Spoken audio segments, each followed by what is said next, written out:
Ipinagdiwang ng Mapua Cardinals ang kanilang matagumpay na pagbasag sa 3-decade title drought sa NCAA Men's Basketball. At nakatutok si Nico Wahe.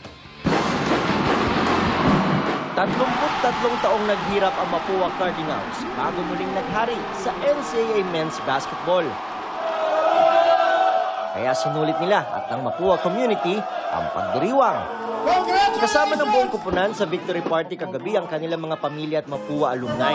Hinanamnan nila ang tagumpay mula sa pagiging runner-up sa season 99. Last year, napakasakit para sa amin yon. Hindi ganun kadali. Tuwan-tuwa ako dahil nga yung sakripisyo ng lahat ng bawat isa. Siguro destiny na yun talaga. We just have to do our part, play hard until the last buzzer.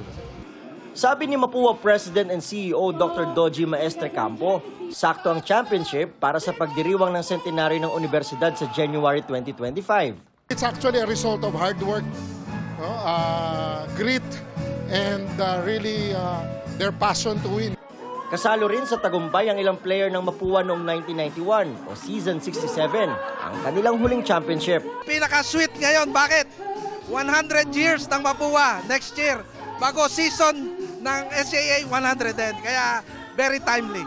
Ang palagi motto namin is offense, win game, but defense, win championship.